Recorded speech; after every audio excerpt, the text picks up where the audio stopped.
हाँ बच्चों, अब स्टार्ट करते हैं quantum mechanical model of atoms. बच्चों देखो हुआ क्या कि हमारा ऑर्बिट का कॉन्सेप्ट तो खत्म हो गया। There is no such thing as orbit. Orbital आ गया, a region in space where electron can be found. हाँ है ना बच्चों? अब इलेक्ट्रॉन कहाँ पे पाया जाएगा इनसाइड एटम, कहाँ पे पाए जाने की प्रोबेबिलिटी ज्यादा है, उसके लिए आइए एक Schrodinger wave equation. Schrodinger wave equation, एक खराब सी इक्वेशन उन्होंने बना दी। ठीक है ना बच्चों? श्रोडिंगर वेव इक्वेशन बनाई to understand the behaviour of a electron around the nucleus. To understand the behaviour of electron around the nucleus एक श्रोडिंगर वेव इक्वेशन बना दी। ठीक है बच्चों? क्लियर है गाइस? अब उसको समझना was difficult for a normal person कि वो श्रोडिंगर वेव इक्वेशन से क्या चीज कंक्लूड हो रही है, वो एक नॉर्मल पर्सन नहीं समझ सकता। तो उन्होंने कहा यार इसको सिंप्लीफाइड वर्जन दो हमें, इस श्रोडिंगर वेव इक्वेशन का सिंप्लीफाइड वर्जन दो, जिससे हम समझ सकें कि what that equation is signifying, उसमें इक्वेशन से क्या चीज निकल के आ रही है। उसका एक सिंप्लीफाइड वर्जन के लिए हमने बनाए quantum numbers. Schrodinger wave equation is a too complicated equation. लोगों ने कहा यार हमें एक सिंप्लीफाइड वर्जन चाहिए इस इक्वेशन का, उसका क्रक्स चाहिए बेसिकली। तो उसके लिए आए फिर क्वांटम नंबर। क्वांटम नंबर जिससे पता चलता है एक इलेक्ट्रॉन कहाँ पे रिजाइड कर रहा है इनसाइड अ एटम। क्लियर है गाइस? कि इलेक्ट्रॉन कहाँ पे रिजाइड कर रहा है, उसके लिए क्या आया? Quantum number. हमने क्वांटम नंबर में क्या पढ़ेंगे? तीन चीजें होती हैं। एक होता है शेल, एक होता है शेल के अंदर सब शेल, और सब शेल के अंदर होते हैं ऑर्बिटल्स, और ऑर्बिटल्स के अंदर होते हैं इलेक्ट्रॉन बच्चे। क्लियर है गाइस? देयर आर शेल, एक शेल में एक से ज्यादा सब शेल हो सकते हैं, एक सब शेल में एक से ज्यादा ऑर्बिटल हो सकते हैं, और एक ऑर्बिटल में एक से ज्यादा इलेक्ट्रॉन हो सकते हैं। क्लियर है गाइस? तो quantum numbers help us in identifying the shell, subshell and orbital in which the electron resides. Clear हुआ है नहीं हुआ बच्चों? ये मैंने ओवरव्यू दे दिया तुम्हें श्रोडिंगर वेव इक्वेशन का और क्वांटम नंबर्स का। क्लियर है गाइस? That's good. तो श्रोडिंगर वेव इक्वेशन का पहले मैं एक बेसिक आइडिया बता दूं। इसमें एक वेव फंक्शन बना, wave function psi. It describes the orbital, it describes the orbital. और ऑर्बिटल क्या है? Orbital is volume in space where there is high probability of finding electron. Clear है बच्चों? समझिए गाइस? Good, that's great. अब लोगों ने कहा यार एक्स वाई जेड एक्सिस पे हमें चाहिए कि इलेक्ट्रॉन यहाँ पे पाए जाना चाहिए, यहाँ पे पाए जाने की प्रोबेबिलिटी हाई होनी चाहिए, एक्स वाई जेड। उसे बोलते हैं हम Cartesian equation, x y z की टर्म्स में। ठीक है ना गाइस? एक होता है पोलर कोऑर्डिनेट्स की टर्म में। या तो तुम ऐसे देखो गाइस, या तो तुम ये बताओ कि इलेक्ट्रॉन ये एक्स एक्सिस हो गया, ये वाई एक्सिस हो गया, ये जेड एक्सिस हो गया। इसमें तुम बताओ एक्स में इतनी दूर, वाई में इतनी दूर, जेड में इतनी दूर जाओ तो इलेक्ट्रॉन पाए जाने की प्रोबेबिलिटी हाई है। ठीक है ना बच्चों? क्लियर है गाइस? मतलब एक्स वाई जेड एक्सिस की टर्म्स में देखो। या फिर एक चीज होती है पोलर कोऑर्डिनेट्स की टर्म्स में। पोलर कोऑर्डिनेट्स होते हैं आर थीटा और phi. Either you take Cartesian form, Cartesian form, Cartesian form हो गई एक्स वाई जेड, या फिर तुम आओ पोलर कोऑर्डिनेट्स की टर्म में। पोलर कोऑर्डिनेट्स की टर्म में आता है आर थीटा फाई। ठीक है बच्चों? जैसे हमें तो एक्स वाई जेड चाहिए ना, तो आइडिया क्या है, हमने ऐसे मान के चलो ये आर ले लिया। This r is the distance of electron from nucleus.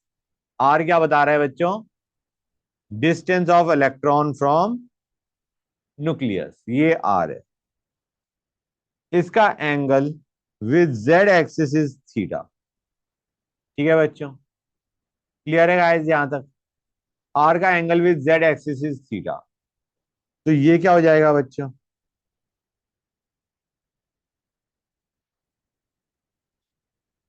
ये क्या हो जाएगा? R cos theta. हाँ है ना? क्लियर है गाइस? समझ आ रहा है नहीं आ रहा है बच्चों? This is r cos theta. हाँ है ना? अब गाइस ये थ्री डी में है, प्लीज टू डी में विजुलाइज मत करना। This is r cos theta. अब हम इसका इस ये जो है इसका प्रोजेक्शन देख रहे हैं इन एक्स वाई प्लेन। इसका प्रोजेक्शन देख रहे हैं इन एक्स वाई प्लेन। तो गाइस इसको ऐसे देखो,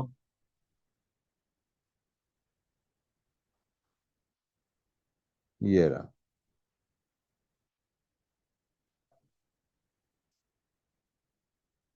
ये आ जाएगा। अगर ये आर कॉस थीटा है तो ये क्या आ जाएगा बच्चों? Are sine theta.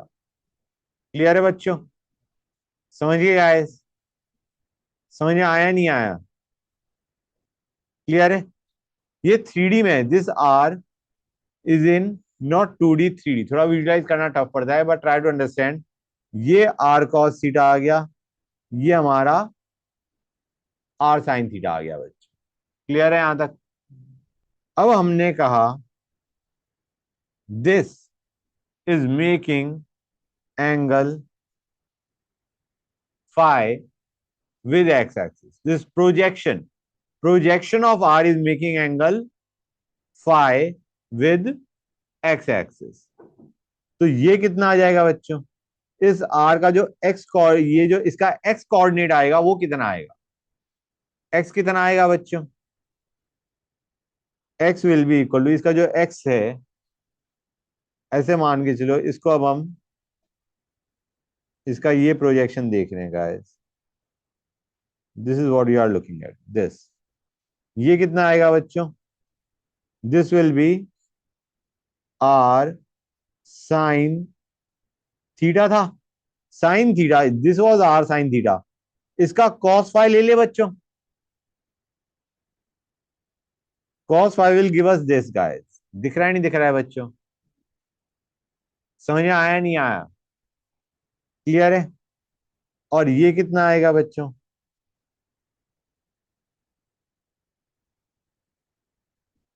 ये कितना आएगा? This length, this will be r sine theta sine phi. दिखा या नहीं दिखा बच्चों? गाइस क्लियर हो गई ये चीज हर एक बच्चे को? क्लियर टू एवरीबॉडी और नॉट? थोड़ा इमेजिन करने में थोड़ी बहुत दिक्कत आती है, क्योंकि ये थ्री डी में है। ये अकेला एक्स जेड में नहीं है, ये एक्स वाई जेड में है। ये हमारा आर कॉस थीटा, ये आर साइन थीटा। अब आर साइन थीटा का इधर ये length will be r sine theta cos phi, and this will be r sine theta sine phi. थोड़ा विजुअलाइजेशन में दिक्कत आती है, but remember it as a fact बच्चों। क्लियर है गाइस? समझ गए? तो हमने कार्डिजियन फॉर्म से we have gone to polar coordinates, where r is telling us the distance of electron from nucleus and theta and phi are telling us the angle. Angle से हमें पता चल रहा है इलेक्ट्रॉन कहां पे होगा अराउंड द न्यूक्लियस बच्चों। क्लियर है गाइस? समझ में आया नहीं आया? गुड। तो मैं एक बार लिख देता हूं इसे। यहां तक नोट कर लिया? ये डायग्राम हर एक बच्चे ने नोट कर लिया नहीं कर लिया? कर लिया, that's good.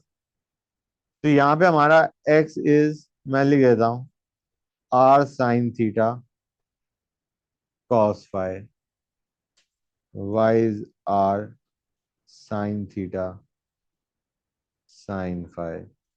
Z is r cos theta. And you also know x square plus y square plus z square is r square. ठीक है बच्चों?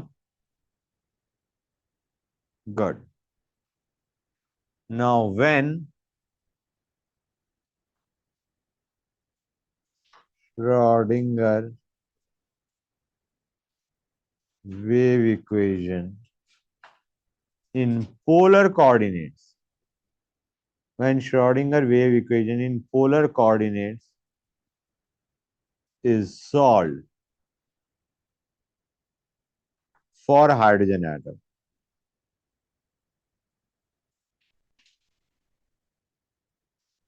it gives wave function.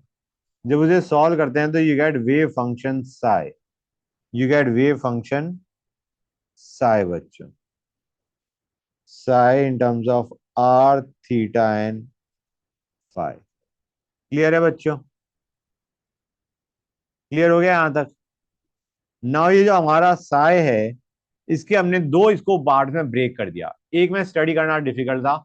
हमने कहा एक है हमारा radial part of wave function, एक है angular part of wave function बच्चों. atomic orbital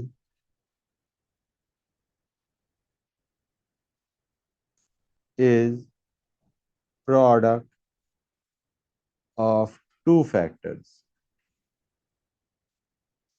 One radial part, one is the radial part which depends on r, और दूसरा angular part which depends on theta and phi.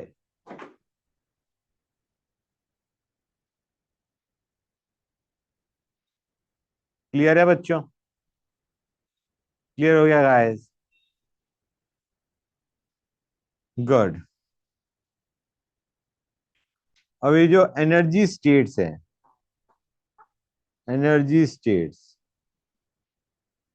And wave functions and corresponding wave functions rather, and corresponding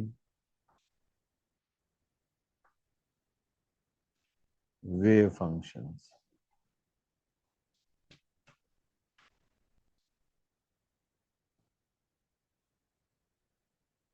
which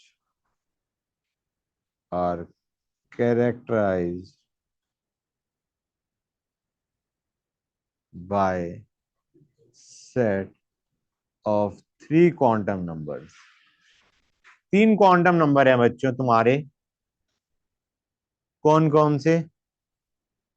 principal quantum number, azimuthal quantum number, magnetic quantum number.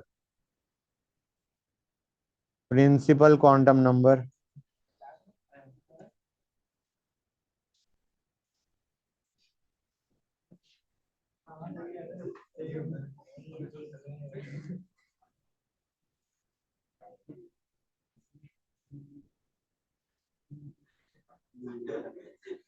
Okay बच्चों? नहीं, अभी मैं बताता हूं. Guys देखो, orbital के लिए, एक ऑर्बिटल को पता लगाने के लिए तुम्हें तीन क्वांटम नंबर्स की जरूरत है. ऑर्बिटल को पता लगाने के लिए तीन क्वांटम नंबर्स की जरूरत है. अगर ऑर्बिटल में प्रेजेंट इलेक्ट्रॉन के बारे में इंफॉर्मेशन निकालनी है तो उसके लिए चार क्वांटम नंबर्स की जरूरत है.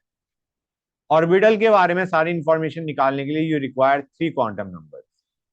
ऑर्बिटल में प्रेजेंट इलेक्ट्रॉन की बारे में सारी इंफॉर्मेशन निकालने के लिए you need four quantum numbers, the last one also. हाँ, क्लियर है गाइस? ये एम एल है बच्चों, दिस इज एम एल. तो ऑर्बिटल के लिए तुम्हें कितने क्वांटम नंबर चाहिए बच्चों?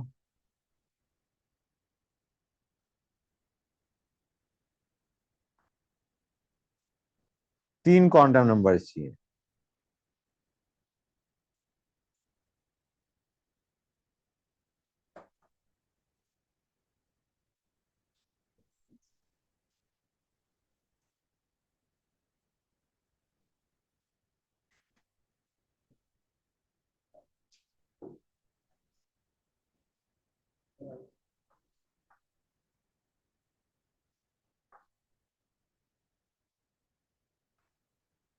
श्रोडिंगर वेव इक्वेशन का जब हमने सॉल्यूशन निकाला तो उससे तुम्हारे तीन क्वांटम नंबर्स आए, एक प्रिंसिपल, एक अजीमुथल क्वांटम नंबर और एक magnetic quantum number, and they give us information about a particular orbital. Clear है guys?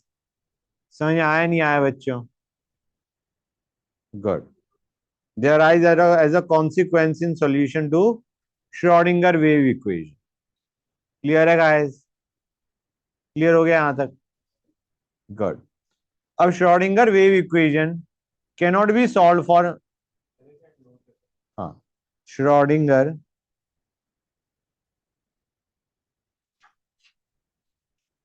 wave equation cannot be exactly solved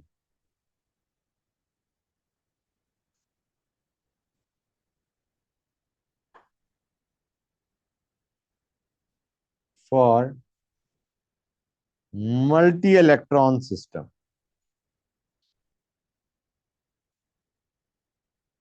ठीक है बच्चों?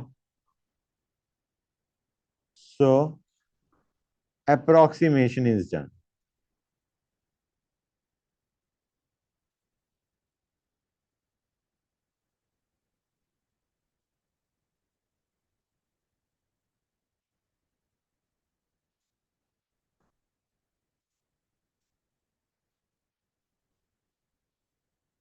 ठीक है बच्चों? क्लियर है यहां तक? अब आते हैं features of quantum model. Features of quantum mechanical model of atom. Features of quantum mechanical model of atom. बच्चों एक चीज अब भी फिक्स्ड है कि अगर एक इलेक्ट्रॉन एक पर्टिकुलर शेल में घूम रहा है तो उसकी एनर्जी इज फिक्स। बोर ने भी यही कहा था कि तुम्हारा उसकी एनर्जी इज फिक्स। इलेक्ट्रॉन अगर एक पर्टिकुलर ऑर्बिट में घूम रहा है तो उसकी एनर्जी इज फिक्स। यहां पे हम कहेंगे इलेक्ट्रॉन की energy in a particular shell is fixed बच्चों। वो अब भी है। तो इसे हम लिख देते हैं energy of electron in an atom.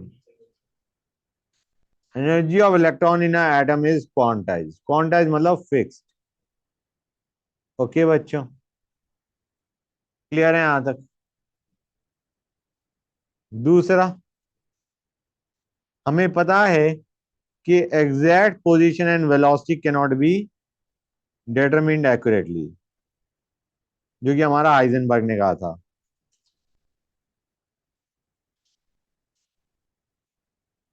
Can not B determined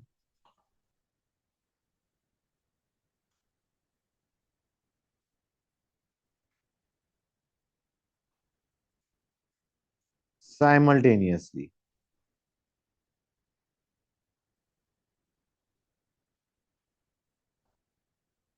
Third, the wave function psi for an electron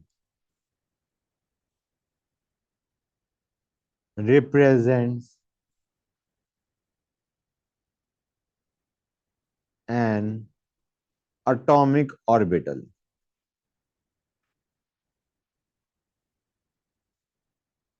in an atom। एक एटम के अंदर psi represents a atomic orbital। ठीक है बच्चों? In each orbital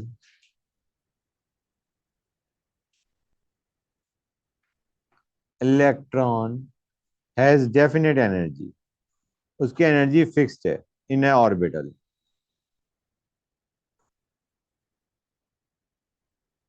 And another important thing, an orbital cannot have more than two electrons। एक orbital में maximum कितने electron आ सकते हैं? दो इलेक्ट्रॉन्स, एक ऑर्बिटल में मैक्सिमम कितने इलेक्ट्रॉन्स आ सकते हैं? दो बच्चों। Next, the probability of finding electron at a point within an atom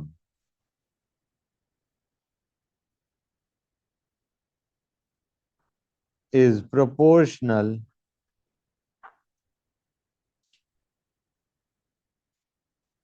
to square of orbital wave function.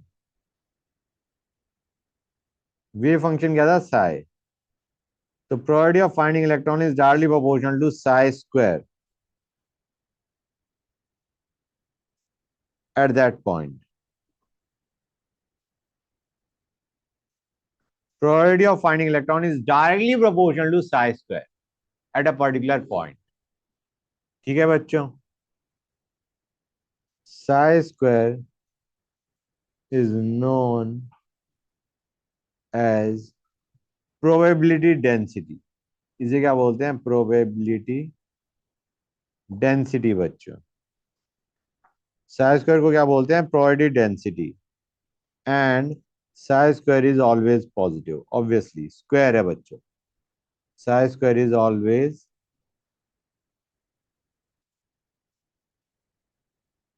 positive. Clear है? Beta, probability of finding electron is directly proportional to psi square, where psi was the wave function. बस यही बताया मैंने, और तो कुछ बोला ही नहीं. इसे probability density बोलते हैं. Psi square is called probability density. हाँ, बस that's it. Psi square को probability density बोलते हैं, और probability of finding electron is directly proportional to psi square at that point. Okay, guys.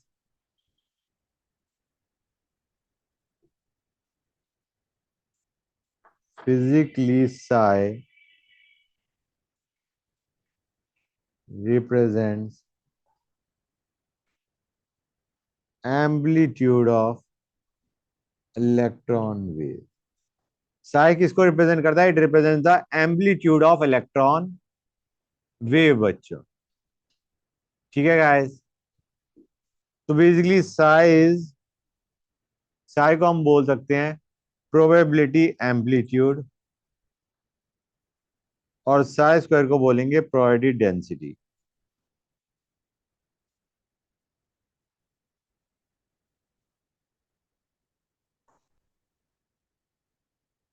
Okay guys, clear है यहां तक? कर लिया नोट? साई स्क्वायर की हेल्प से we can find out, psi square की हेल्प से we can find out where the probability of finding electron in a atom is more. ठीक है बच्चों? गुड. अब ऑर्बिटल के बारे में मैंने तुम्हें बेसिक इंफॉर्मेशन दे दी थी. Orbital is a region in space where probability of finding electron is high या मैक्सिमम. मैक्सिमम का मतलब हो गया से 80%, 90%. जहां प्रोबेबिलिटी ऑफ फाइंडिंग इलेक्ट्रॉन 90% है, उस रीजन को हमने क्या बोल दिया? ऑर्बिटल बच्चों. ठीक है ना गाइस? अब एक चीज याद रखना, probability of finding electron in a orbital can not be 100%. 100% का मतलब हो गया कि हम बोर थ्योरी पे चले गए कि यहीं पे इलेक्ट्रॉन पाया जाएगा. समझ आ रहा है नहीं आ रहा है बच्चों? तो probability of finding electron greater than equal to 90% is orbital. It can not be 100%. 100% का तो मतलब हो गया इलेक्ट्रॉन वहीं पे पाया जाएगा, फिर तो हम बोर थ्योरी पे चले गए, और बोर थ्योरी यहाँ पे वैलिड नहीं होती. Bore theory is wrong in the sense कि उसके अंदर तुम्हारा इलेक्ट्रॉन कैन नॉट बी, उसकी जो ऑर्बिट है, फिक्स ऑर्बिट का तो कॉन्सेप्ट ही हट गया ना बच्चों. There is a region where electron can be found. There is a region where electron can be found. There is no fix path. Clear है गाइस? गुड. कर लिया नोट? ऑलराइट, तो मैं एक चीज लिख देता हूं, कर लिया ना नोट बेटा? Alright, orbital, probability of finding electron does not become zero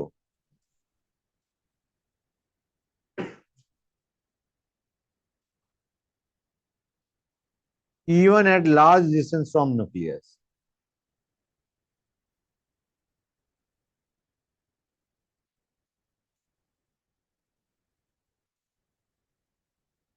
Though it might become negligible, negligible तो हो जाएगा, लेकिन it will not become zero.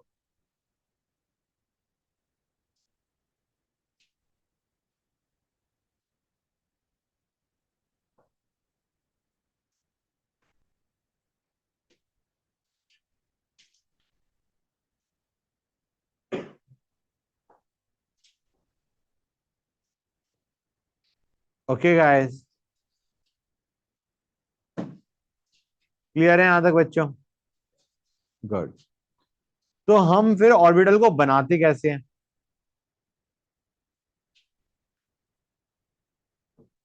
We draw boundaries that enclose region where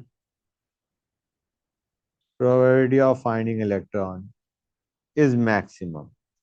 उस रीजन को हमने ऑर्बिटल बोल दिया। हमने बाउंड्री बना दी कि इस बाउंड्री के अंदर probability of finding electron is maximum. तो वो जो बाउंड्री है उसको हमने क्या बोल दिया? टर्म ऑर्बिटल दे दिया। We call that term orbital. That region को हमने टर्म ऑर्बिटल दे दिया। Probability of finding electron is maximum. Maximum मतलब अप्रोक्सीमेटली 90%। ओके गाइस, इसे बोलते हैं हम बाउंड्री बना के बेसिकली आइडेंटिफाई करना कि ऑर्बिटल की शेप क्या होगी। बाउंड्री बना दी जहां पे इलेक्ट्रॉन पाए जाने की प्रोबेबिलिटी मैक्सिमम है। एक और तरीका भी होता है, वो होता है electron density method. There is another method, electron density method. इसमें हम क्या करते हैं? डॉट्स बनाते हैं टू रिप्रेजेंट अ ऑर्बिटल। जहां पे डॉट्स पास पास हैं वहां पे इलेक्ट्रॉन पाए जाने की प्रोबेबिलिटी ज्यादा है। जहां पे डॉट्स दूर दूर है वहां पे इलेक्ट्रॉन पाए जाने की प्रोबेबिलिटी कम है। ठीक है ना बच्चों? The intensity of dots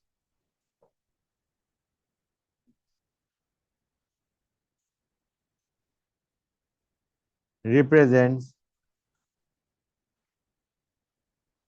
probability of finding electron in a particular region। जहां पे इंटेंसिटी ऑफ डॉट्स ज्यादा है वहां पे इलेक्ट्रॉन की पाए जाने की प्रोबेबिलिटी ज्यादा है। क्लियर है बच्चों? And orbital of smaller size, जितना साइज छोटा होगा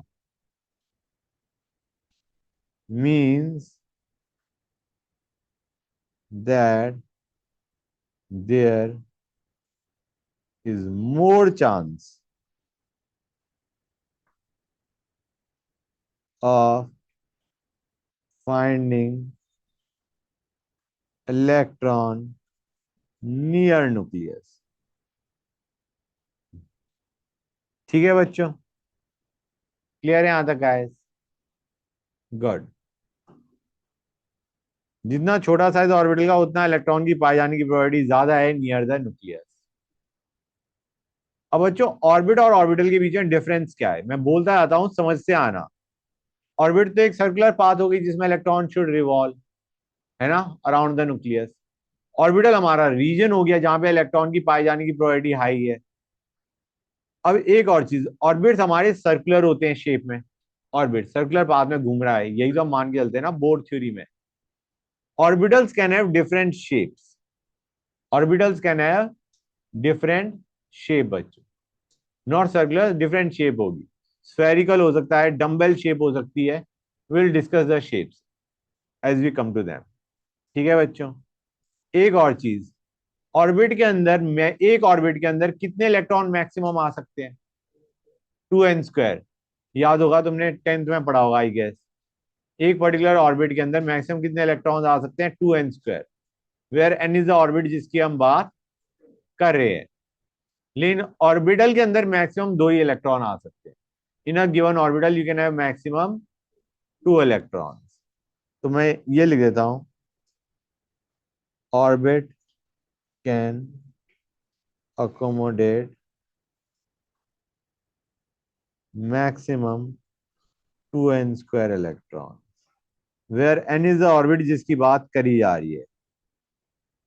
orbital can accommodate maximum 2 electron.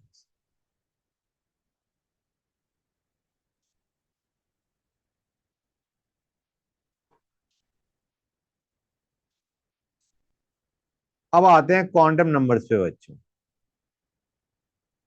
Late us go on to quantum numbers.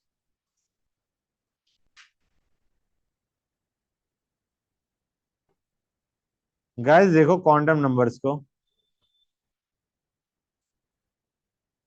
हमें चाहिए ऑर्बिटल के बारे में सारी इंफॉर्मेशन, एनर्जी, शेप, साइज और ओरिएंटेशन ऑफ ऑर्बिटल।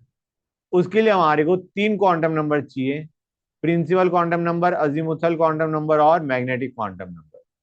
ठीक है बच्चों। तो मैं लिख देता हूं, इन ऑर्डर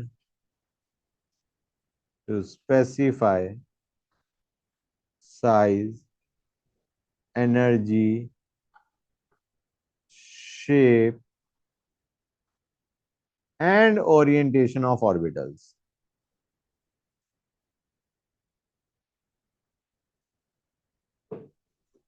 इसके लिए कितने क्वांटम नंबर चाहिए बच्चों? 3 क्वांटम नंबर्स आर रिक्वायर्ड। वो हो गया principal,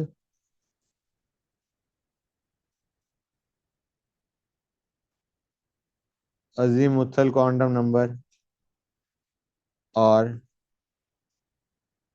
magnetic quantum number, n, l, m l. और अगर तुम्हें इलेक्ट्रॉन के बारे में इंफॉर्मेशन निकालनी है तो एक और क्वांटम नंबर ऐड कर दो, जिसे बोलते हैं स्पिन क्वांटम नंबर।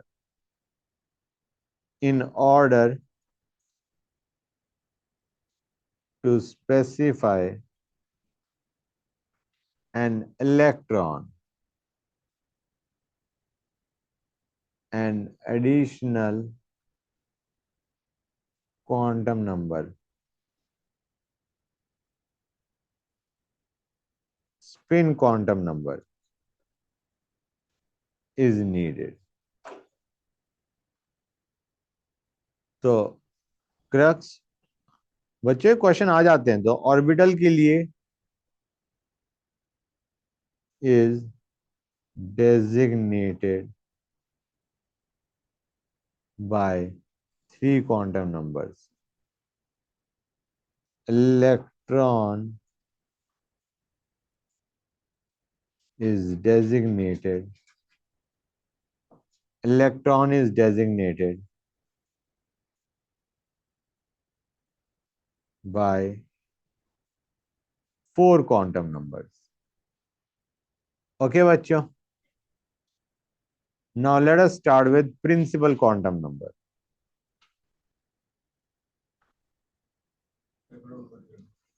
हाँ बेटा, note it down.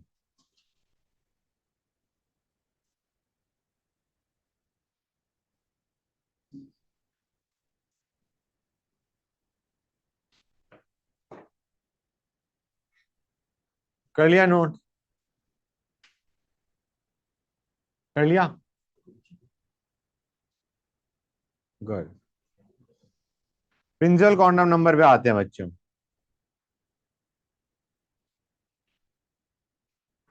Principal quantum number is denoted by letter n. ये बताता है shell to which the orbital belongs. Shell की बात कर रहा है। प्रिंसिपल क्वांटम नंबर किसकी बात करता है? शेल की। ठीक है ना बच्चों। और ऑर्बिटल के बारे में इंफॉर्मेशन क्या निकालता है? ये शेल से हमें ऑर्बिटल के बारे में क्या पता चलता है? Energy and size of orbital. Energy and size of orbital पता चलता है यूजिंग प्रिंसिपल क्वांटम नंबर। ठीक है बच्चों। It determines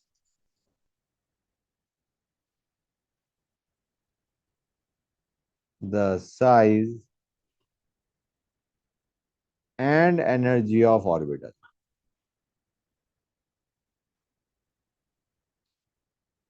it determines the size and energy of orbital.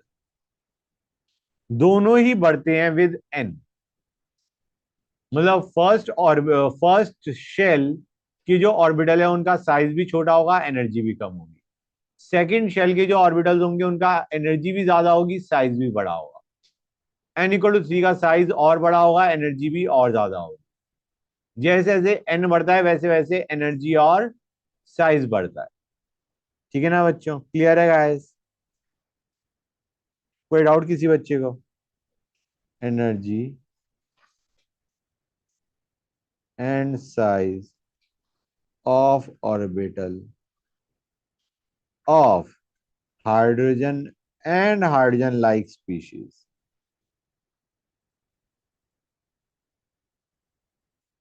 increase with increase in n। Clear है बच्चों? Energy and size of orbital of hydrogen and hydrogen like species increase with increase in n. N बढ़ता जाएगा। First shell में size और energy कम है, second shell में energy और साइज ज्यादा है, थर्ड में और ज्यादा है, इन दैट ऑर्डर। क्लियर है बच्चों? क्लियर हो गया गाइस? गुड। यहां पे मैं बता दूं, for hydrogen and hydrogen like species energy of energy and size of orbital only depend on n, या depend only on n, depend only on n। Multi electron species के लिए depend on n and l। ठीक है ना बच्चों? Multi electron system के लिए ना केवल तुम्हारा एनर्जी और साइज n पे डिपेंड कर रहे हैं, वो l पे भी डिपेंड कर रहे हैं। l is your azimuthal quantum number. ठीक है बच्चों? लेकिन hydrogen and hydrogen like species के लिए डिपेंड्स ओनली ऑन n। तुमने बोर थ्योरी में पढ़ा भी था, हमारा फॉर्मूले में एन नहीं आ रहा था, एल तो कहीं नहीं आ रहा था। एनर्जी के फॉर्मूले में क्या था? -RH² energy was dependent only on N बच्चों। क्लियर है गाइस? साइज भी सिर्फ किस पे डिपेंड कर रहा है? एन पे। क्लियर है बच्चों? Size and energy depend only on n, लेकिन for multi electron species depend on n as well as l. Clear है यहां तक? गुड। अब एन वैल्यूज क्या ले सकता है भाई? First shell, second shell, third shell, मतलब ऐसे मान के चलो 1 हो सकता है, 2 हो सकता है, 3 हो सकता है, इन दैट ऑर्डर। हाँ है ना बच्चों? n = 1 का मतलब है फर्स्ट शेल, n = 2 का मतलब है सेकंड शेल, n = 3 का मतलब है थर्ड शेल। अब शेल के लिए हम ये भी टर्म भी यूज कर सकते हैं, K, L, M, N, in that order बच्चों। क्लियर है guys? K denote the first shell, L denote the second shell, M denote the third shell, N denote the fourth shell, in that order. Clear हुआ या नहीं हुआ बच्चों? Guys good. Now maximum number of electrons in a given shell कितने होंगे?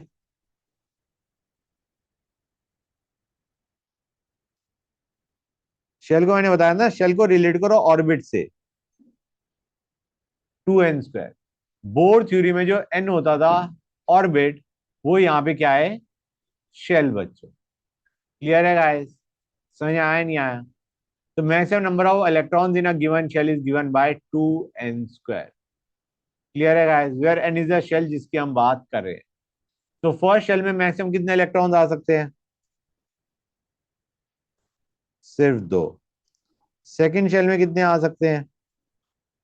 8। Third में कितने आ सकते हैं? 18। गॉट इट और नॉट बच्चों? क्लियर है गाइस? That's good.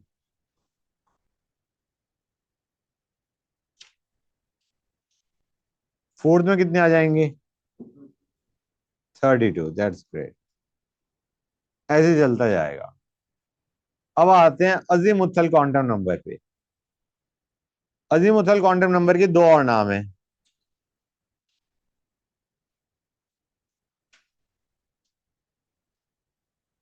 इसके दो और नाम है। Orbital angular momentum quantum number,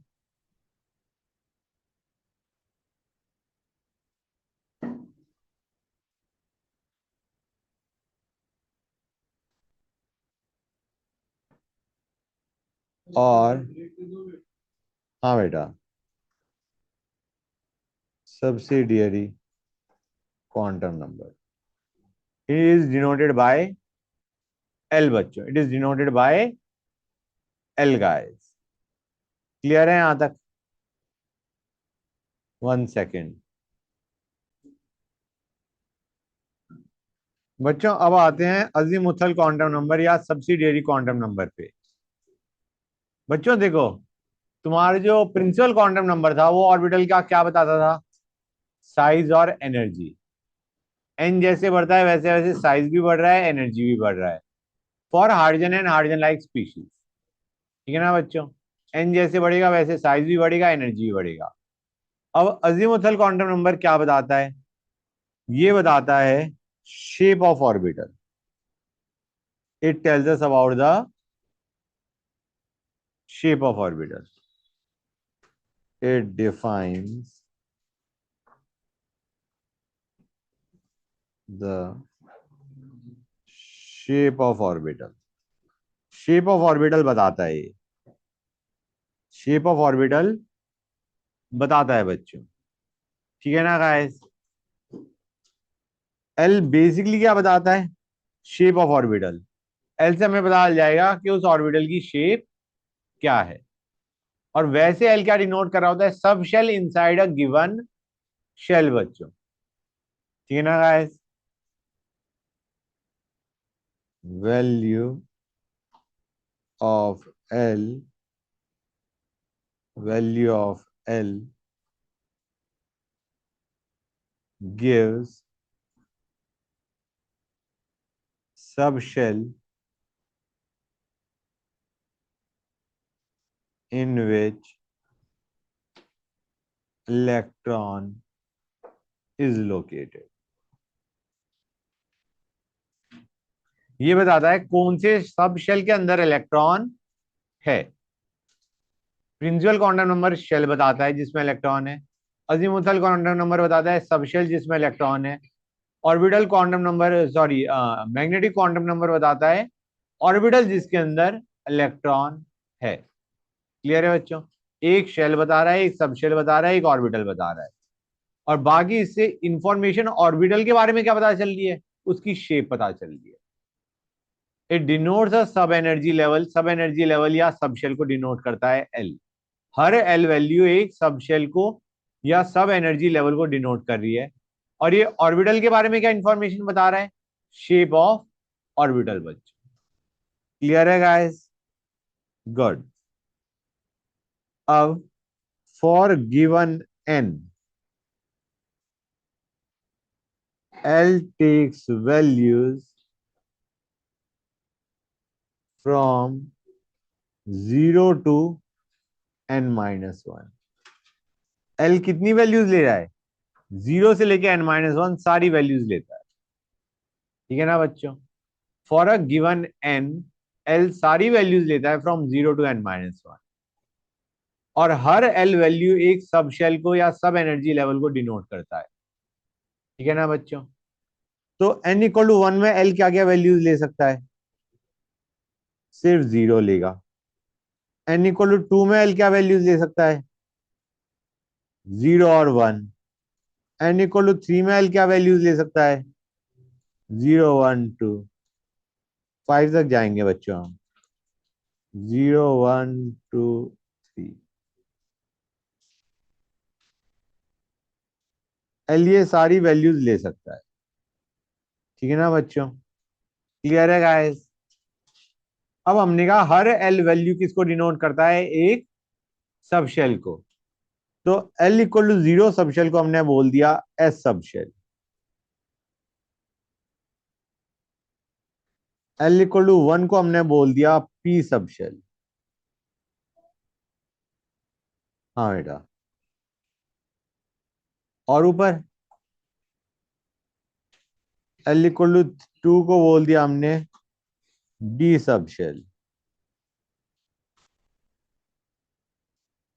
ठीक है बच्चों? क्लियर है गाइस? एल इक्वल टू 3 को हमने बोल दिया एफ सब शेल। एफ के बाद हमारा आएगा जी और एच। एल इक्वल टू 4 हो गया जी। एल इक्वल टू 5 हो गया एच। क्लियर है बच्चों? S P D F G H in that order. अब ऑर्डर में जाएगा जी H and like that. Clear है बच्चों? तो देखो, फर्स्ट शेल के अंदर सिर्फ कौन सा सब शेल है? फर्स्ट शेल के अंदर सिर्फ एल इक्वल टू 0 सब शेल है।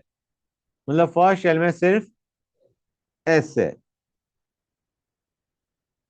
टू के अंदर, सेकंड शेल के अंदर एस सब शेल भी है और पी सब शेल भी है। एन इक्वल टू 3 में एस भी है, पी भी है, डी भी है। इसमें एस भी है, पी भी है, डी भी है और एफ भी है। इसमें एस पी डी एफ और जी भी है बच्चों। क्लियर है गाइस? फर्स्ट शेल में सिर्फ एस सब शेल है। सेकंड शेल में एस भी है, पी भी सब शेल है। एस सब शेल भी है, पी सब शेल भी है। ठीक है ना बच्चों? एन इक्वल टू 3 में एस सब शेल भी है, पी भी है, डी भी है। Got it guys? कोई डाउट किसी बच्चे को? गुड। अब देखो बच्चों, यहां तक तो क्लियर है। एस सब शेल में ऑर्बिटल होंगे बच्चों। हाँ है ना? एस सब शेल के अंदर ऑर्बिटल होंगे या नहीं होंगे? सब शेल्स में होते हैं ऑर्बिटल। तो एस सब शेल के जितने भी ऑर्बिटल होते हैं they are spherical in shape. S subshell के orbitals are s subshell के orbitals are spherical in shape. P subshell के orbitals are dumbbell in shape.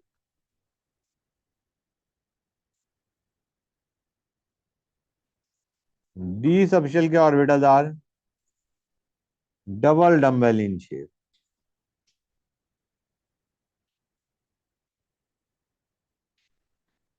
Okay बच्चों?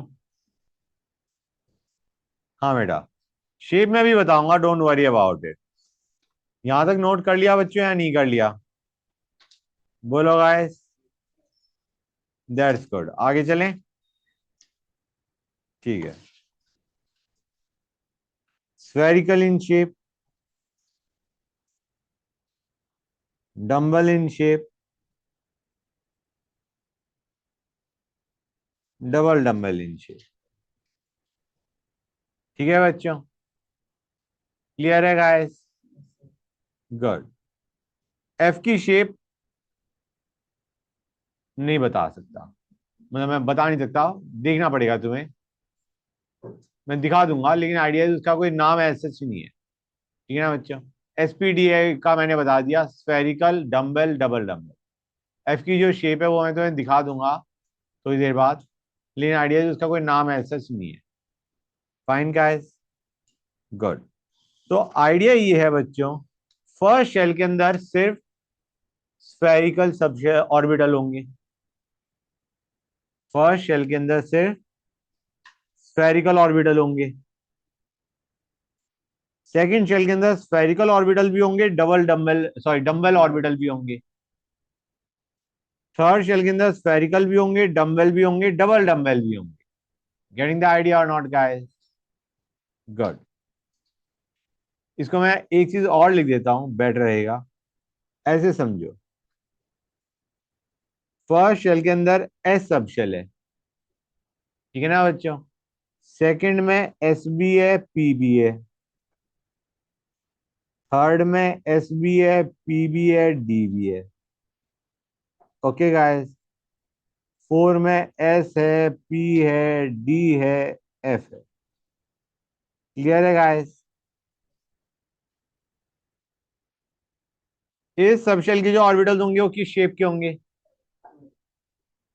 इस सबशेल के जो ऑर्बिटल्स हैं वो किस शेप के होंगे? इसके इसके स्फेरिकल होंगे, इसके डम्बल होंगे। ये स्फेरिकल होगा, ये डम्बल होगा, ये डबल डम्बल होगा। ये स्फेरिकल होगा, ये डम्बल होगा, ये डबल डम्बल होगा। क्लियर है या नहीं बच्चों? गेटिंग द आइडिया और नॉट?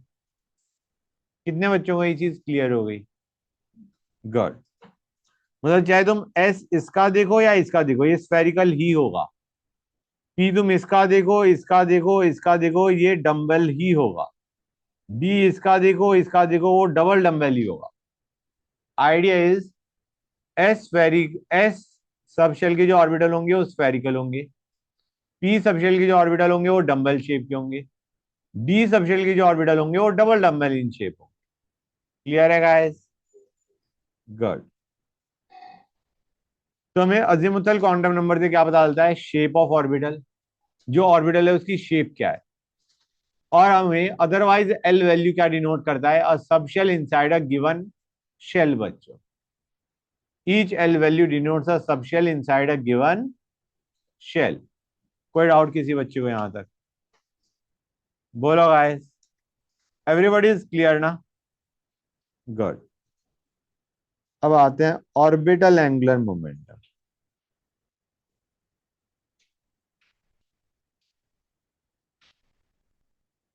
ऑर्बिटल एंगुलर मोमेंटम की बात करते हैं। It is given by root l, l plus one, H by two by. या फिर इसको हम ये भी लिख सकते हैं, root l, l plus one, reduce Planck's constant. Clear है बच्चों? समझ आया नहीं आया? This is h by two pi. तो अगर मैं टू एस का ऑर्बिटल एंगुलर मोमेंटम पूछता हूं तो क्या आएगा? Orbital angular momentum for two s क्या होगा?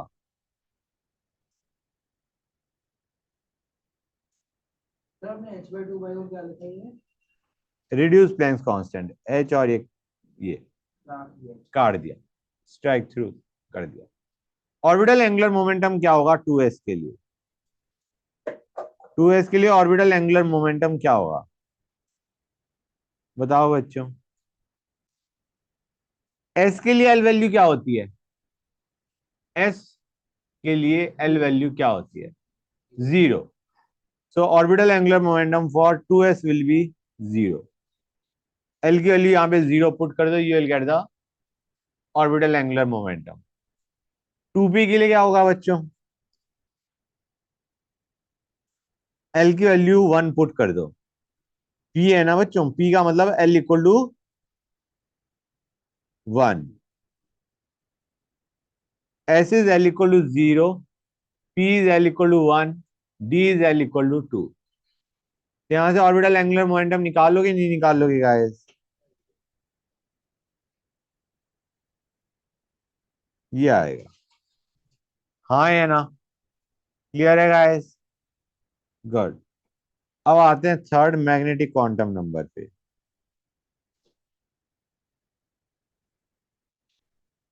एम एल से डिनोट करते हैं या एम से डिनोट करते हैं? एम या एम एल? ये हमें बताता है,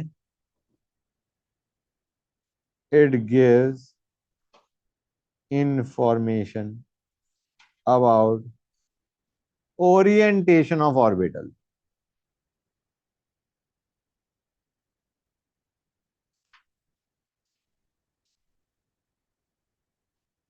with respect to coordinate axis।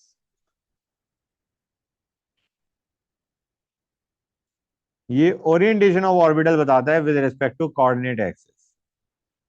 ठीक है ना बच्चों, जितनी ओरिएंटेशन पॉसिबल है उतने ही ऑर्बिटल होंगे। Number of orbitals is equal to number of orientation possible. जितनी ओरिएंटेशन पॉसिबल है उतनी ही ऑर्बिटल्स होंगे। ओके गाइस, क्लियर है यहां तक? अब यहां पे each ml value denotes a orbital and ml for a particular l, for particular l takes values from -l to l including 0। Okay बच्चों, तो टोटल 2l+1 वैल्यूज ले रहा है। कितनी वैल्यूज ले रहा है?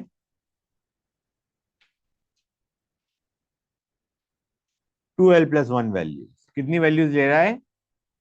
2l+1 -l to l including 0 कितनी आएंगी बच्चों? It will be 2l+1। Clear है गाइस? कर लिया नोट, नहीं कर लिया बच्चों? गुड, नोट कर लो, नोट इट डाउन गाइस।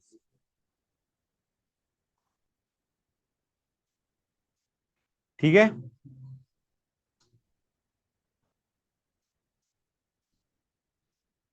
कर लिया नोट, नहीं कर लिया? Alright, and each ml value denotes a orbital. Each ml value denotes a orbital inside a given subshell. एक गिवन एल के लिए ml जो भी वैल्यूज ले रहा है, each ml value denotes a orbital बच्चों। क्लियर है गाइस?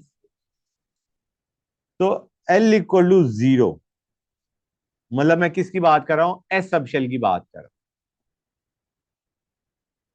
एस सबशेल की बात कर रहा हूं। इसमें m क्या क्या वैल्यूज ले सकता है बच्चों? ml ml can take values from -l to l including 0। तो ml सिर्फ एक ही वैल्यू लेगा, 0। हाँ है ना बच्चों? अगर l 0 तो ml सिर्फ एक ही वैल्यू लेगा, 0। -l to l लेता है ना इंक्लूडिंग 0, तो यहाँ पे -0 to 0 including 0, it will take only one value, 0। And this denotes a orbital. तो एस सबशेल में कितने ऑर्बिटल है बेटा? एक ऑर्बिटल है विद ml वैल्यू 0। कितने ऑर्बिटल है एस सबशेल में? एक ऑर्बिटल जिसका ml क्या है बच्चों? 0। l equal to 1, P subshell. इसमें ml क्या क्या वैल्यूज ले सकता है? तीन वैल्यूज ले सकता है, -l to l including 0, -1 to 1, तीन वैल्यूज ले सकता है, -1 0 1। क्लियर है गाइस? इंटीग्रल वैल्यूज ही लेता है, -1 0 1 तीन वैल्यूज ले सकता है। तो तुम्हारे पास कितने ऑर्बिटल हैं बच्चों? तीन ऑर्बिटल होंगे। एक ऑर्बिटल -1, एक 0 एक 1। क्लियर है गाइस? अब इन ऑर्बिटल्स को हम बोलते हैं P x, P Y, P z. इन तीन ऑर्बिटल्स को, पी सबशेल के जो तीन ऑर्बिटल्स हैं उन्हें हम बोलते हैं P x, P Y, P Z. ये होता है, इसकी ml वैल्यू होती है 0, इनकी ml वैल्यू होती है +-1। किसी की एक की +1, एक की -1। क्लियर है गाइस? समझ गए यहां तक? अब आते हैं l equal to 2, D subshell. हाँ, ml यहां पे लेगा 5 वैल्यूज, -2 -1 0 1 2। कितने ऑर्बिटल आएंगे बेटा? 5 ऑर्बिटल। ठीक है ना गाइस? क्लियर है यहां तक? अब ये जो 5 ऑर्बिटल हैं डी सबशेल में, जो डी सबशेल में जो 5 ऑर्बिटल्स हैं उनको हम डिनोट करते हैं डी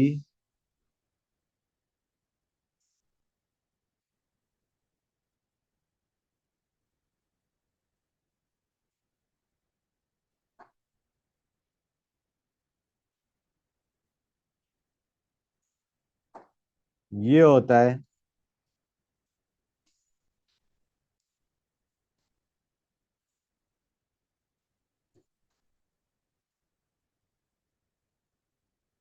ml वैल्यू बता रहा हूं मैं।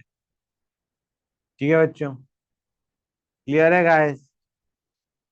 सर कोई रीजन है कि मतलब वो स्क्वायर अलग से करा एक्स वाई अलग से करा?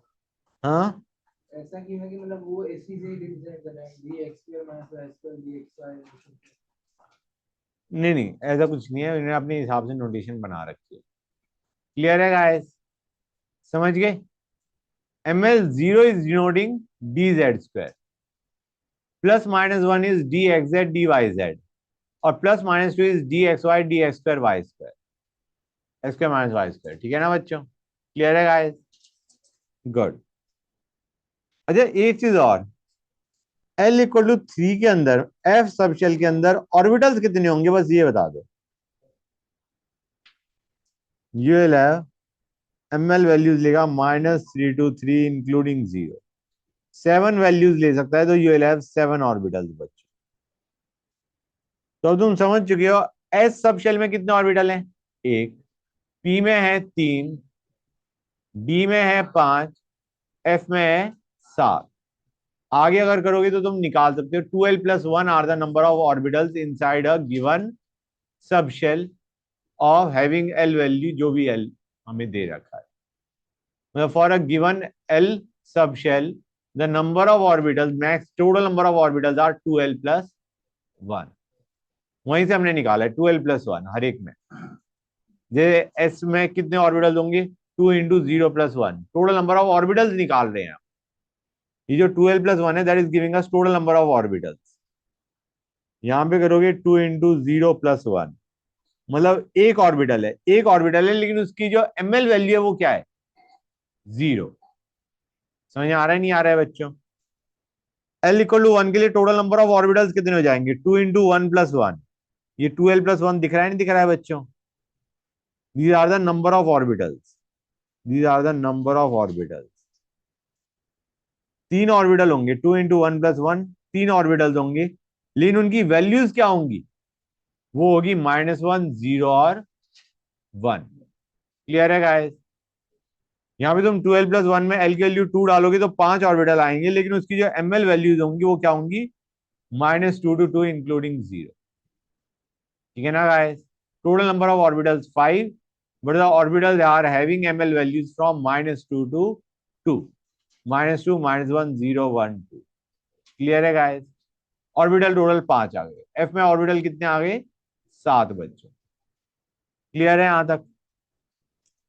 अब आइडिया ये है कि जो एस ऑर्बिटल है, एस सबशेल का जो ऑर्बिटल है, जो हम एस सबशेल की बात कर रहे थे, एस सबशेल के ऑर्बिटल्स किस शेप के होते हैं?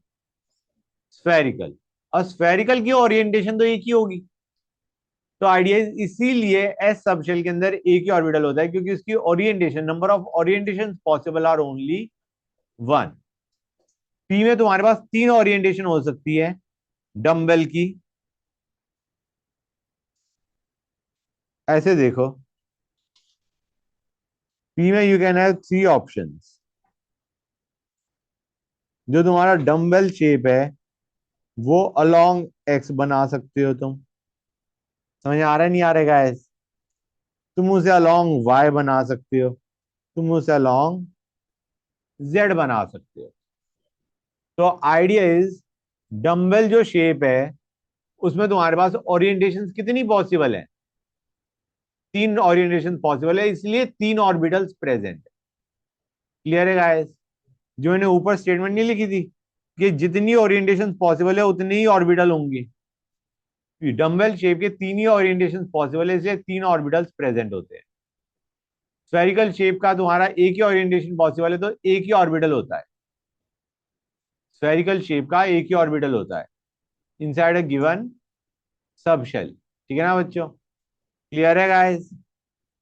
पी के तुम्हारे पास 3 ओरिएंटेशन पॉसिबल है अलोंग 3 एक्सिस, तो तुम्हारे 3 ऑर्बिटल्स प्रेजेंट है inside a given subshell. D के 5 ओरिएंटेशन पॉसिबल है इन दैट ऑर्डर। क्लियर है गाइस? जितनी ओरिएंटेशन पॉसिबल है उतनी ही ऑर्बिटल्स होंगे। ये चीज कितने बच्चों को क्लियर हो गई है? क्लियर है गाइस? अब जरा एक काम करते हैं, शेप देख लेते हैं। एस ऑर्बिटल, एस सबशेल का ऑर्बिटल, ये तो स्फेरिकल ही होगा बच्चों, इसमें तो कोई दिक्कत नहीं। हाँ है ना guys, S is spherical. P का मैंने बताया था 3 है। पी सबशेल के जो 3 ऑर्बिटल्स हैं, पी सबशेल के जो 3 ऑर्बिटल्स हैं, P x, P Y, P Z. X, P X will be lying along X axis, P Y will be lying along Y axis. ठीक है बच्चों, समझ आ रहा है नहीं आ रहा है गाइस? 1 सेकंड में एक बार मिटा के फिर से बनाता हूँ।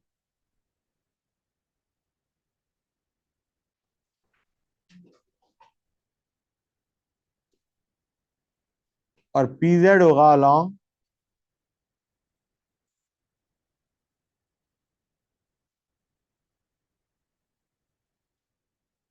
Z axis. समझ आ रहा है नहीं आ रहा है बच्चों? क्लियर हुआ है नहीं हुआ गाइस? क्लियर है यहां तक? अब आते हैं D x Y.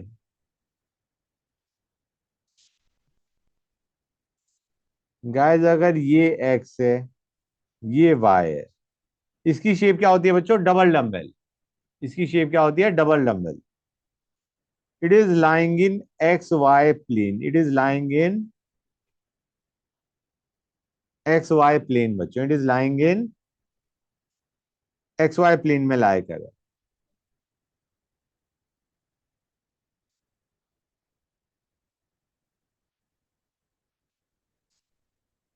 D x y, y z will be lying in y z plane बच्चों। Let this be y, let this be Z.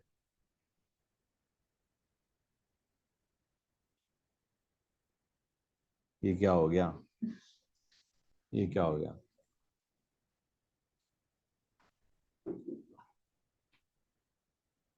ठीक है बच्चों, this is D Y Z. Clear है यहां तक? वाई जेड प्लेन में लाया कर रहा है।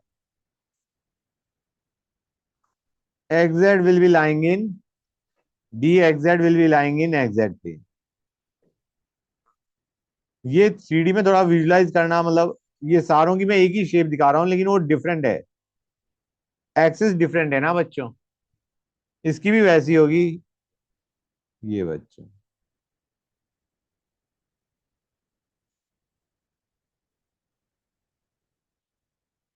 डी एक्स जेड प्लेन में इन बिटवीन द एक्सिस लाई कर रहा है। अब आते हैं डी इस पे बच्चों, ये लाई करता है along the X Y axis. वो था in between the X Y axis, ये है along the X Y axis.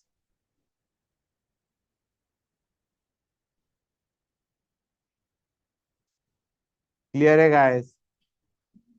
समझ गए बच्चों? बोलो गाइस, क्लियर है यहां तक? अब आते हैं डी जेड स्क्वायर। एक मिनट रुक जाओ।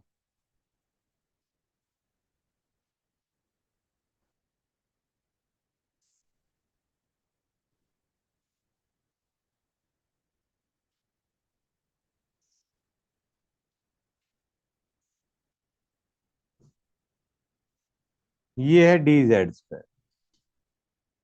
हाँ कर लो नोट, नोट इट डाउन बच्चों।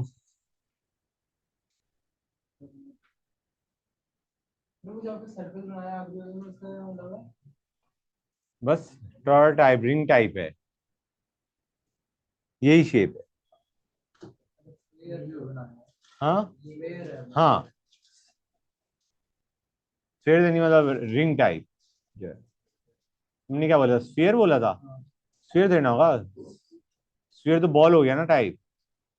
मतलब वो बनाया समझ नहीं आया क्या है वो रिंग टाइप है एक, जैसे क्या कहोगे, सर्कल सर्कल टाइप हो गया 3D में।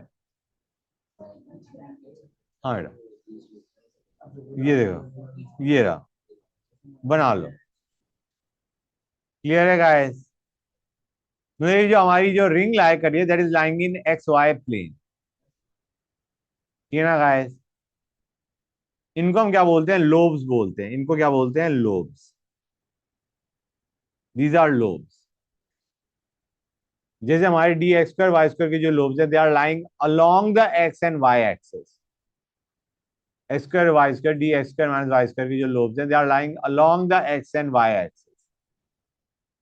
एक्स वाई के जो लोब्स हैं they are lying in between the X and Y axes. X square Y square they are lying on the X and Y axes. और एक्स वाई के are lying in between the X and Y axis. X और Y axis के बीच में लाई करें। एक x और Y axis के ऊपर लाई करें, एक एक्स और वाई एक्सिस के बीच में लाई करें। समझ गए गाइस? क्लियर हो गया ये चीज? और डी जेड स्क्वायर भी मैंने तुम्हें बना के दिखा दिया। फाइन गाइस, क्लियर हो गया यहां तक? हर एक बच्चों क्लियर हुआ है नहीं हुआ बच्चों, ये बताओ मुझे। ऑनलाइन वाले बच्चों समझ आ गया ना?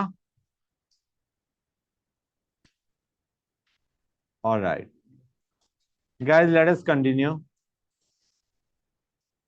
ये था हमारा। अब आते हैं नेक्स्ट, स्पिन क्वांटम नंबर। इसको डिनोट करते हैं एस से या एम एस से। इसको डिनोट करते हैं एस से या एम एस से बच्चों। ये क्या बताता है गाइस? ये बताता है इलेक्ट्रॉन के बारे में इनसाइड अ ऑर्बिटल। तो याद होगा मैंने बताया था ऑर्बिटल में मैक्सिमम 2 इलेक्ट्रॉन हो सकते हैं, राइट? अब इलेक्ट्रॉन क्या होता है? Not only does it revolve around the nucleus, it also spins on its axis. Electron ना केवल न्यूक्लियस के अराउंड रिवॉल्व करता है, वो अपनी एक्सिस पे भी स्पिन करता है। वो अपनी एक्सिस पे भी क्या करता है बच्चों? हाँ, it spins on its axis like earth. Clear है बच्चों? ना केवल वो अपना न्यूक्लियस के अराउंड रिवॉल्व कर रहा है, it spins on its axis. अब स्पिन कर रहा है तो 2 स्पिन हो सकते हैं, या तो लेट अस से क्लॉकवाइज स्पिन या एंटी क्लॉकवाइज स्पिन। हाँ है ना बच्चों? क्लियर है गाइस? मैं इसे लिख देता हूं, an electron in its motion around nucleus also rotates on its axis. Okay, clear है यहां तक? अभी जो रोटेशन ऑन इट्स एक्सिस है इसके कारण मोमेंटम आता है, इसे बोलते हैं spin angular momentum.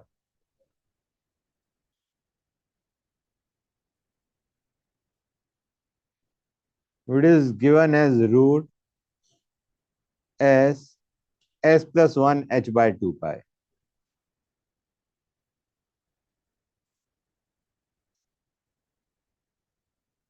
Okay guys, अब ये जो एस है, एस हमारा वैल्यूज क्या ले सकता है बच्चों? एस में यहाँ पे जो हम वैल्यू डालेंगे वो सिर्फ मैग्नीट्यूड डाल देते हैं, मतलब एक फिक्स वैल्यू लेंगे। एस 2 वैल्यूज ले सकता है, हाफ या माइनस हाफ। अब हाफ और माइनस हाफ तुम्हारी जो वैल्यूज है, हम यहाँ पे फॉर्मूले में सिर्फ एक ही वैल्यू डालेंगे, क्या?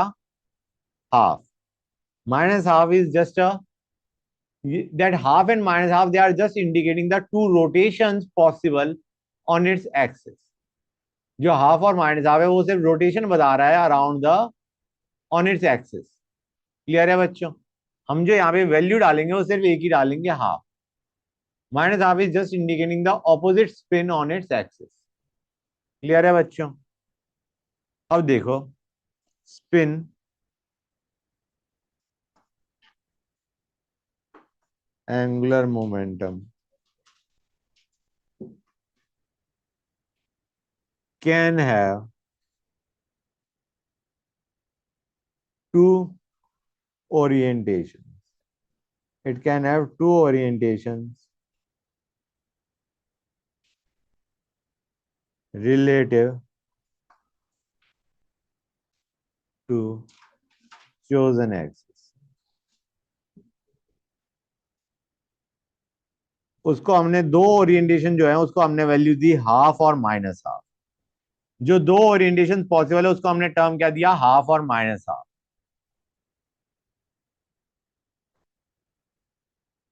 these these are called spin states of electron। इन्हें क्या बोलते हैं, स्पिन स्टेट्स ऑफ इलेक्ट्रॉन। इन्हें बोलते हैं spin states of electron.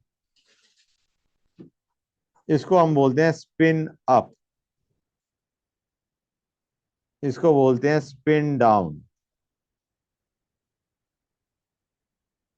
Okay guys, two electrons that have different ms values are said। अगर उनकी दोनों वैल्यूज ऑपोजिट हैं, एक की हाफ है एक की माइनस हाफ है, तो हम क्या बोलेंगे, they are said to have opposite spins. इन दोनों के ऑपोजिट स्पिन होंगे। They are said to have opposite spins. Clear है बच्चों? तो remember, an orbital can hold maximum two electrons, that two of opposite spin।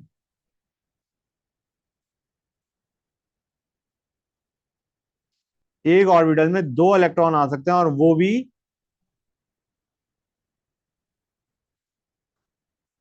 Opposite spin के।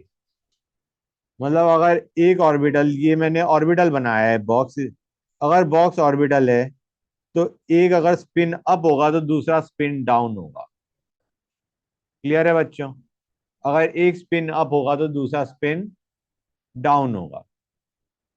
Clear है guys? That's good. कर लिया नोट हर एक बच्चे ने? कर लो नोट। हाँ, टाइम लगेगा। All right. हाँ बच्चों, तो एक ऑर्बिटल के अंदर तुम्हारे पास दो इलेक्ट्रॉन हो सकते हैं और वो भी ऑपोजिट स्पिन के। अब मैं एक चीज बता रहा हूं जिसके बारे में अभी थोड़ा इंफॉर्मेशन कम दे रहा हूं मैं, नेक्स्ट क्लास में ये ज्यादा डिटेल में डिस्कस होगा, इसके ऊपर बेस्ड क्वेश्चन भी करेंगे। There is something known as magnetic moment.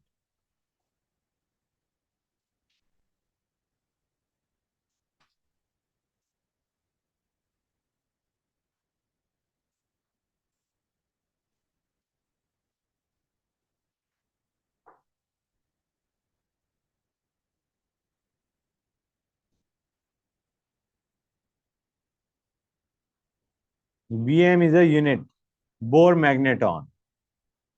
ठीक है बच्चों? n are the number of unpaired electrons, number of unpaired electrons. Unpaired electrons is n। Clear है बच्चों? जैसे यहां पे ऑर्बिटल में कितने इलेक्ट्रॉन है, कोई अनपेयर्ड है इलेक्ट्रॉन? नहीं। ऑर्बिटल में electrons are paired up in the sense कि उस एक ही ऑर्बिटल में दो इलेक्ट्रॉन प्रेजेंट है। अगर एक ऑर्बिटल में एक ही इलेक्ट्रॉन होता तो that would have been unpaired electron. Clear है बच्चों? समझ आया नहीं आया? मतलब अगर मैं ये लेता हूं, मैं अगर ये लेता हूं, मैंने तीन ऑर्बिटल बना रहा हूं, मैं नीचे बनाता हूं, ये मैंने तीन ऑर्बिटल बनाए। कितने ऑर्बिटल बनाए बच्चों? तीन। अभी कितने अनपेयर्ड इलेक्ट्रॉन्स हैं? एक ही है। अभी कितने अनपेयर्ड हैं? अब कितने अनपेयर्ड हैं? अब कितने अनपेयर्ड है? अगेन दो अनपेयर्ड है। अब कितने अनपेयर्ड है? और अब कितने अनपेयर्ड है? जीरो। क्लियर है गाइस? इनिशियली वन अनपेयर्ड था, फिर टू हुए, फिर थ्री हुए, फिर रिवर्स में जाना शुरू हो गया, फिर टू अनपेयर्ड हुए, फिर वन अनपेयर्ड, फिर जीरो अनपेयर्ड। क्लियर है गाइस? अब समझ गए अनपेयर्ड इलेक्ट्रॉन्स का मतलब क्या है? नॉन पेयर, अनपेयर्ड मतलब पेयरिंग नहीं हो रखी। जब ऑर्बिटल में एक ही इलेक्ट्रॉन होता है तो that is a unpaired electron. Clear हुआ है नहीं हुआ बच्चों? हर एक बच्चे को ये चीज क्लियर हो गई गाइस? Good, that's great. आगे चले बच्चों, कर लिया नोट यहां तक हर एक बच्चे ने? ऑल राइट, अब आते हैं energies of orbitals.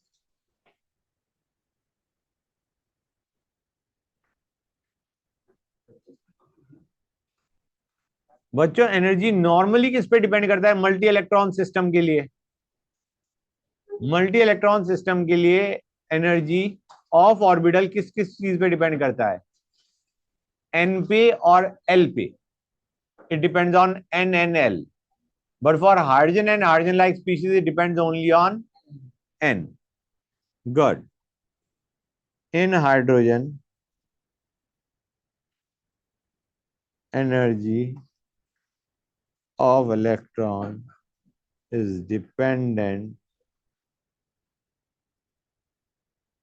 only on n. It is dependent only on n. मतलब 1s, इसमें इसके लिए n 1 है, राइट? गुड, इसकी एनर्जी कम होगी।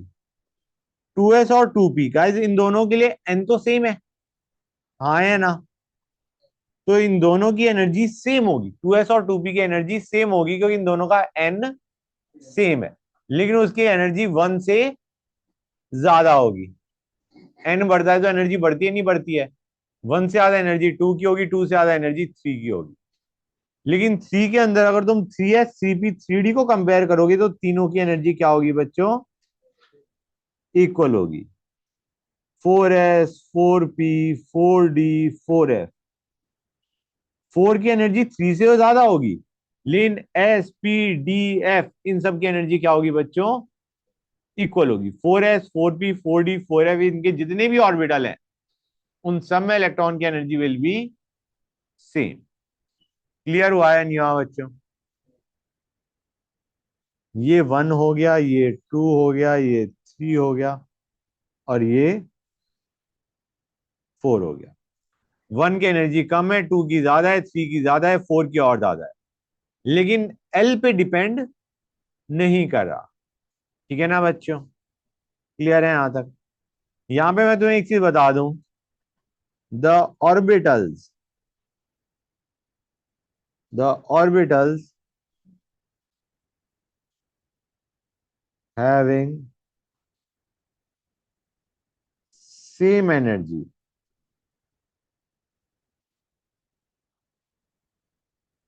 are called degenerate orbitals।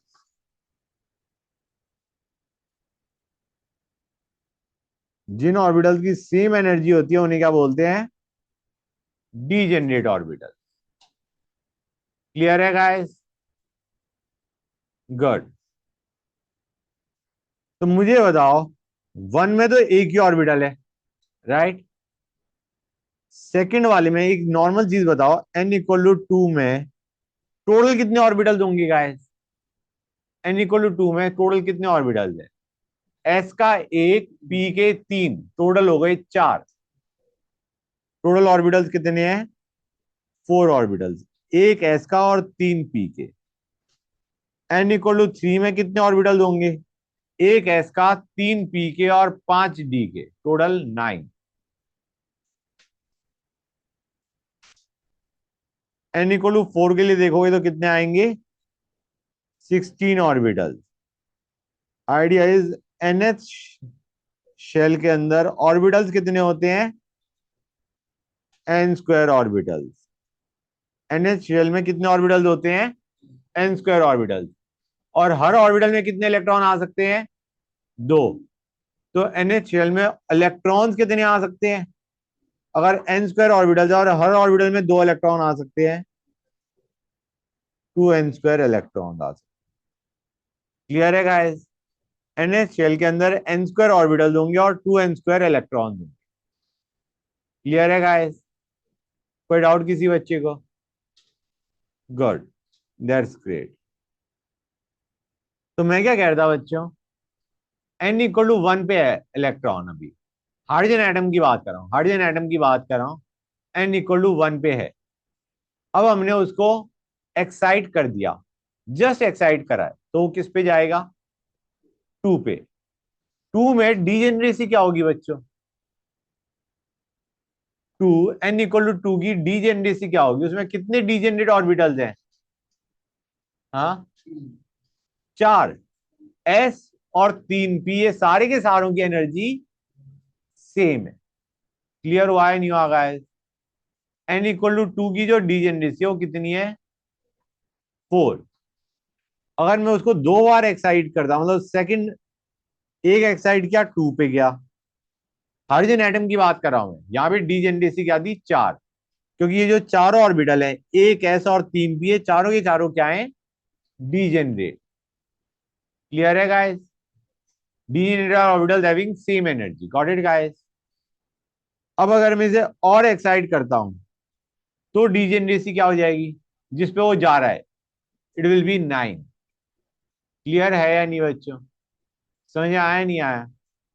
लेकिन नॉर्मली ये हाइड्रोजन एटम के लिए था, ये हाइड्रोजन एटम के लिए स्पेसिफिक है कि energy is dependent only on N. नहीं तो एनर्जी किस पे डिपेंड करती है? एन और एल दोनों पे। नॉर्मली अगर डीजेनरेट ऑर्बिटल सोचा जाए मल्टी इलेक्ट्रॉन स्पीशीज के लिए, तो orbitals having same N and same L are degenerate. Clear हुआ है नहीं हुआ? नॉर्मली अगर देखा जाए तो सिर्फ वही ऑर्बिटल्स डीजेनरेट होते हैं जिनका एन भी सेम है और एल भी सेम है। मतलब पी के 3 ऑर्बिटल्स डीजेनरेट होंगे, यहाँ पे पी के 3 ऑर्बिटल्स डीजेनरेट होंगे, यहाँ पे डी के 5 ऑर्बिटल डीजेनरेट होंगे। लेकिन अगर तुम ये कहते हो कि क्या ये आपस में डीजेनरेट होंगे, नहीं होंगे, क्योंकि इनका एन तो सेम है लेकिन एल डिफरेंट है। पी के लिए एल 1 है, डी के लिए एल 2 है। नॉर्मली दो orbitals are degenerate which have got same N and same L बच्चों। क्लियर हुआ है नहीं हुआ गाइस? लेकिन हाइड्रोजन एटम में डीजेनरेसी का डिफरेंट कॉन्सेप्ट है, सिर्फ एन पे डिपेंड कर रहा है डीजेनरेसी। क्लियर हुआ है नहीं हुआ बच्चों? मैं इसे लिख देता हूं। Normally orbitals having same N and same L are degenerate.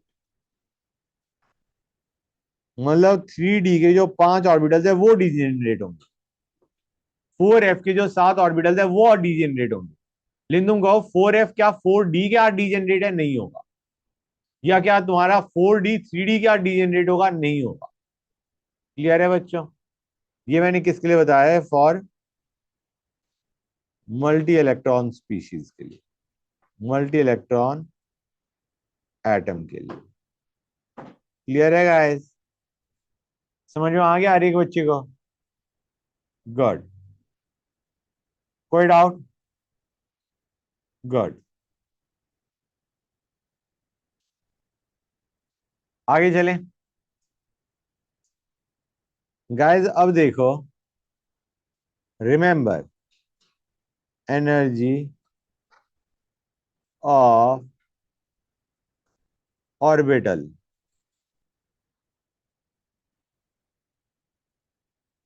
For energy of orbital in same subshell decrease with increase in z। जैसे जैसे z बढ़ता जाएगा for same subshell energy decreases बच्चों। क्लियर है गाइस? जैसे हाइड्रोजन का मैंने 2s लिया, Li का मैंने 2s लिया, Na का मैंने 2s लिया। सबसे ज्यादा एनर्जी किसकी होगी बच्चों? हाइड्रोजन की, इन तीनों में। जिसका जेड मिनिमम उसका एनर्जी ज्यादा बच्चों। क्लियर है या नहीं गाइस? समझ में आया नहीं आया? क्लियर है? For same orbital in same subshell, ठीक है ना बच्चों? हमारा energy decreases with increase in Z.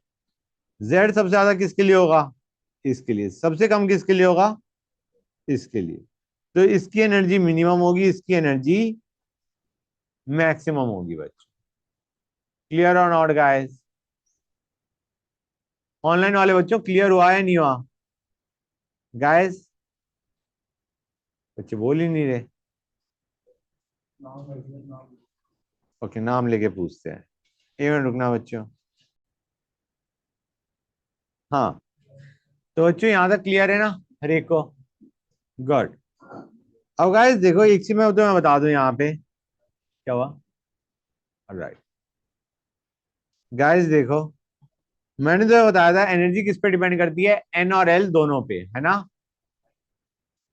इसको बोलते हैं एन प्लस एल रूल, या Bohr Bury rule. Idea is, जिसकी n plus L value small है उसकी एनर्जी इज लो, उसकी energy is less. And for same n plus L value,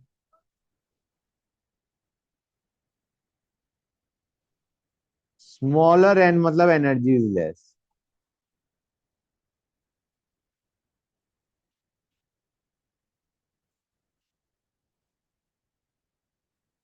okay guys, जैसे example लेते हैं 2s और 3s, किसका एन प्लस एल वैल्यू ज्यादा है? किसकी एन प्लस एल वैल्यू ज्यादा है? 2s के लिए एन प्लस एल क्या है? 2 + 0।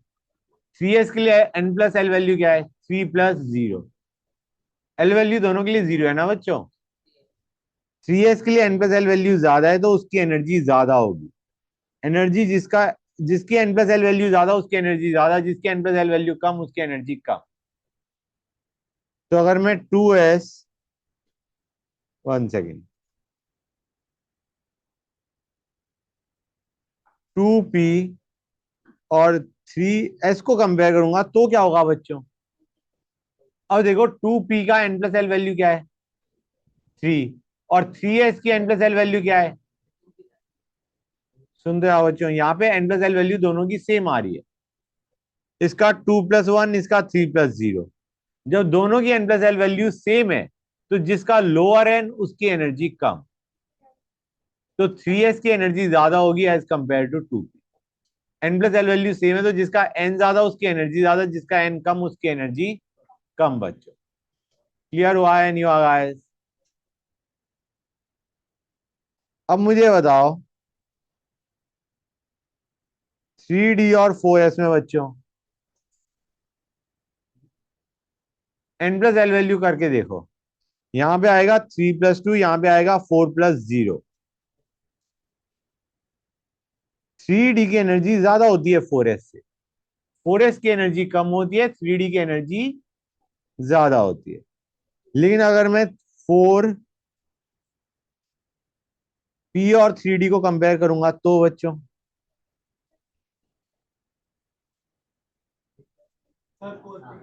4p की एनर्जी ज्यादा होगी, क्योंकि इनमें दोनों में n प्लस एल वैल्यू क्या आ रही है? सेम आ रही है। इधर आ रहा है 4 + 1, इधर आ रहा है 3 + 2। तो जिसका n ज्यादा उसकी एनर्जी ज्यादा। क्लियर हुआ है नहीं हुआ बच्चों? समझ गए गाइस? बेटा ये चीज कितने बच्चों क्लियर हो गई है? ये है बोरवरी रूल, जिसका n प्लस एल वैल्यू ज्यादा उसका एनर्जी ज्यादा। और अगर n plus L value same है, जिसका n ज्यादा उसकी एनर्जी ज्यादा बची। हाँ बेटा, d की एल वैल्यू इज 2, p की एल वैल्यू इज 1 और s की एल वैल्यू इज 0। क्लियर है बेटा? समझ गए यहां तक? किसी बच्चों को डाउट? मतलब अगर तुम्हें कभी भी दो ऑर्बिटल्स को कंपेयर करना है तो उनकी n plus L value compare कर लो। जिसकी n प्लस एल वैल्यू ज्यादा उसकी एनर्जी ज्यादा, और by chance n plus L value same आ रही है, जिसका n ज्यादा उसकी एनर्जी ज्यादा। क्लियर हुआ है नहीं हुआ बच्चों? अरे बच्चों ये चीज क्लियर हो गई है नहीं हो गई है गाइस? गुड। एक और चीज पे आते हैं बच्चों, या 1 second guys, hold on a sec.